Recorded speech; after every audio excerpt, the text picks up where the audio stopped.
What my $5,000 dividend portfolio paid me each month for 6 months. 6 months ago, I decided to do something different. I had $5,000 just sitting in my bank account, doing nothing, so I took the plunge and started a dividend portfolio journey. No risky crypto, no crazy meme stocks, and definitely no get-rich-quick schemes. The goal was to see what kind of passive income I could generate each month for 6 months, and to learn as much as possible in the process. Today's video will be short and direct. If you stick around until the very end, I'll reveal my secret formula for turning $5,000 in ETFs into a steady stream of monthly passive income. You won't want to miss it. In this video, I'll break down every dividend stock I picked, every ETF I picked, how much dividend income I earned month by month, what worked, what didn't, and what I'm doing next. And no, I'm not trying to lure you to click on any referral link. Just a guy tracking a portfolio and sharing it so you can start earning and avoid a few rookie mistakes. Let's dive into it. Let me take you back to the start. I wanted this dividend portfolio to be simple, diversified, and sustainable, and something I could add to over time. I wasn't chasing high-yield junk. I was after companies with strong balance sheets, a history of paying dividends, and ideally, increasing them. Let's start with the why, because every portfolio should have one. For me, the goal wasn't wild gains. It was a reliable income. I wanted to slowly build a machine that pays me whether I'm working, traveling, or just taking a nap. I didn't need it to explode overnight. I needed it to compound. Dividend-paying companies often provide guidance on how much and when they'll pay. Most companies that consistently pay dividends are financially sound. They're often industry leaders like Coca-Cola, Pepsi, and Johnson & Johnson. While the stock market can be a roller coaster, dividends feel like smooth sailing. You're still earning even when your stock dips temporarily. I incorporated DRIP, Dividend Reinvestment Plans. This is one of the most underrated strategies. By automatically reinvesting dividends, I'm letting my portfolio buy itself more shares like compound interest with a caffeine shot. But why not just buy high-growth stocks? Because growth stocks are great when they grow, but they're also volatile, and you make money only when you sell. Dividend stocks pay you to hold them, and if reinvested wisely, those payments snowball. My mindset was, let this portfolio be a slow cooker, not a microwave. I wasn't building a lottery ticket. I was building a system, and here's how I did it. I divided the $5,000 into 3 buckets. Bucket 1, I allocated 50% to dividend ETFs. This was my foundation. Half the portfolio went into 2 rock-solid ETFs, SCHD and VYM. SCHD gives me high-quality U.S. dividend stocks with strong fundamentals. It pays quarterly and has a solid 3.5% to 4% yield. VYM, Vanguard High Dividend Yield. This gives me broader coverage with a focus on high-yielding large-cap companies. Why these two? Because they do the heavy lifting for me. SCHD focuses on quality dividend growers, while VYM targets high-yielding companies. Both are low-cost, well-diversified, and hold dozens, sometimes hundreds of dividend-paying ETFs. Together, they give me instant diversification, steady yield, and minimal time spent researching individual companies. Bucket 2. I allocated 35% to individual blue-chip stocks. These are household names companies you likely use every week, like Johnson & Johnson, J&J, one of the most reliable dividend stocks in the world, known as the healthcare giant with 60-plus years of dividend increases. Procter & Gamble, PG, the makers of everything from Tide to Gillette. Coca-Cola, the global beverage king. PepsiCo, the snacks and sodas king with a dividend punch. And Realty Income, the king of real estate investment trusts, popularly known as Monthly Dividend Company. For a reason, it pays like clockwork and adds real estate exposure to the mix. Each of these companies has decades of dividend-paying history. They don't just pay, they raise their dividends year after year. That's called being a dividend aristocrat. Bucket 3. I allocated 15% to growth-oriented dividend payers.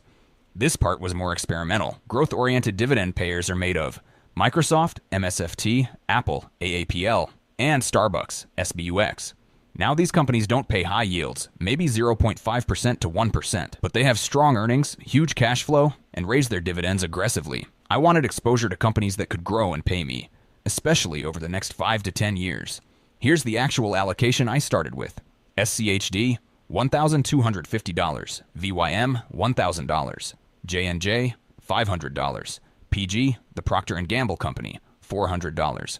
Coca-Cola, $300. Realty Income, $300. PepsiCo, $300. MSFT, $300. Apple, $250, and SBUX, $100. Out of the $5,000, I allocated only $4,700. The remaining $300 is sitting in cash, waiting for the right opportunity or for reinvestments to kick in. Remember, don't invest everything at once. I used Fidelity and enabled DRIP, which means all dividends were automatically reinvested. Now let's get into the real numbers. From December 2024 to May 2025, my exact amount invested quietly went to work. No charts, no timing the market, just collecting checks and reinvesting them. December is a fantastic month for dividends, and here's why. Many ETF companies choose this month to pay out their dividends. So if you're looking for some extra income from your investments, December often brings a welcome boost. Now the breakdown of what I made in December from my dividends investment. Realty Income is a monthly payer, so it kicked off my dividend journey right away. Realty Income paid me about $1.75 in December. The other stocks and ETFs like SCHD, VYM, Johnson & Johnson, Microsoft, and Starbucks usually pay dividends quarterly in March, June, September, and December. But their ex-dividend dates were mostly before I bought in December, so I didn't get those December payouts. The bottom line is, December dividend income was small, but a start. That $1.75 from Realty Income made it clear. My dividend machine had begun working. Now January is when things started picking up a bit. Procter & Gamble and PepsiCo both pay dividends quarterly in January, April, July, and October. So from my $400 in PG and $300 in PepsiCo, here's what came in. Procter & Gamble paid me about $2.50. PepsiCo paid me about $2.03, and Realty Income, my monthly payer, paid me again $1.75. So January's total dividend haul was around $6.28.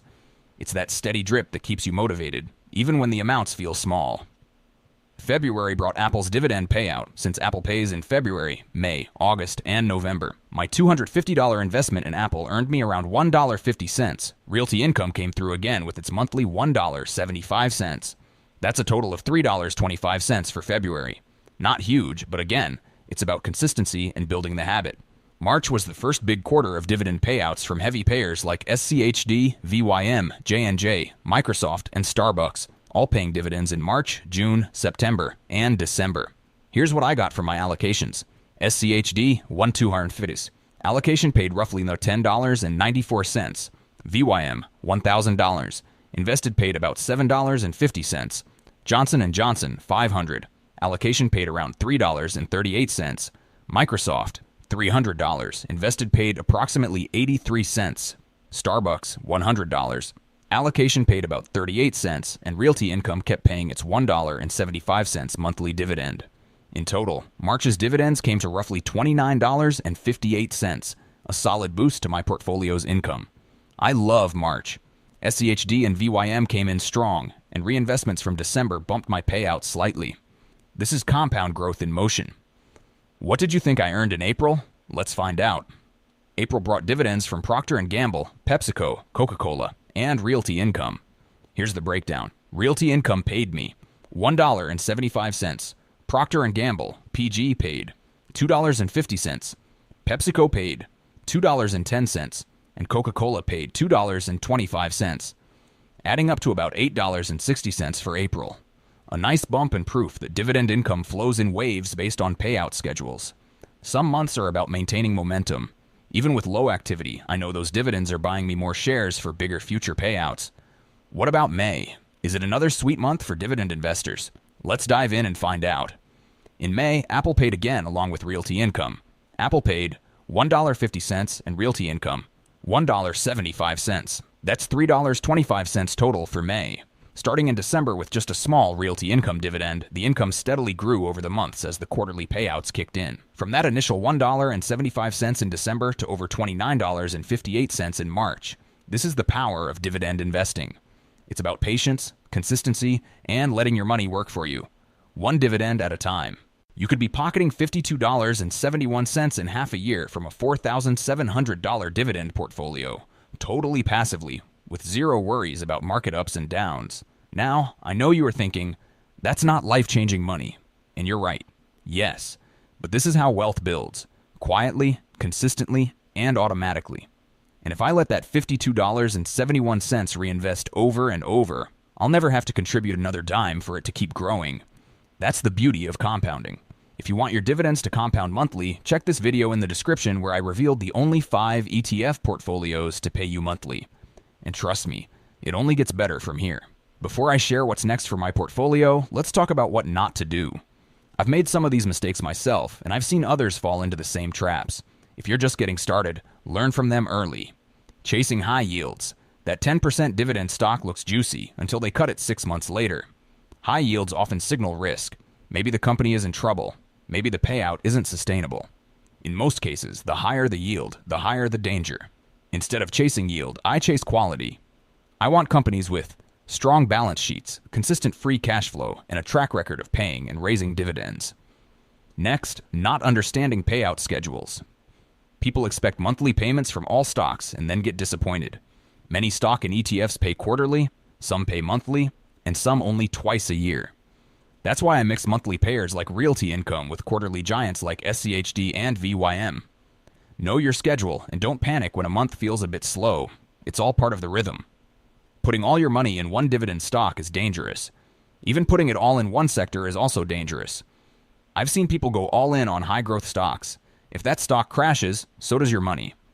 That's why I built a portfolio across ETFs, consumer staples, tech, and healthcare. Each adds a different kind of strength. Don't be in a hurry to withdraw too early.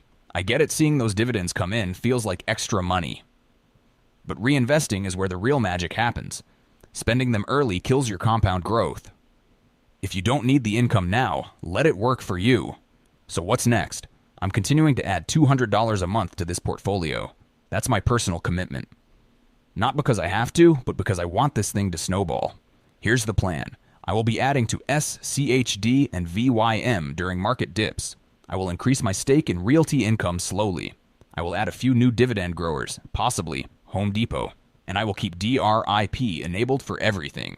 At this rate, I expect my next 6 months to generate over $200 in dividend monthly. Not huge, but remember, this is my smallest portfolio, and the longer I go, the faster it grows. If you're looking for quick money, this isn't the path. But if you want to build consistent, reliable income from investments that quietly work in the background, dividend investing is your powerful tool. It won't change your life in 6 months, but in 6 years, it just might. Want to see some serious dividend income in 6 months? Starting with a bigger portfolio, like $50,000 or even $100,000, it can really make a difference. It's simple. The more capital you invest, the more dividend income you're likely to generate each month. And that's why I'm sharing my journey, to show that even with $5,000, you can start something real. Go watch the video above where I revealed the only 3 portfolios to make you insanely wealthy. Like and share this video and subscribe so you don't miss relatable videos like this. See you in the next one.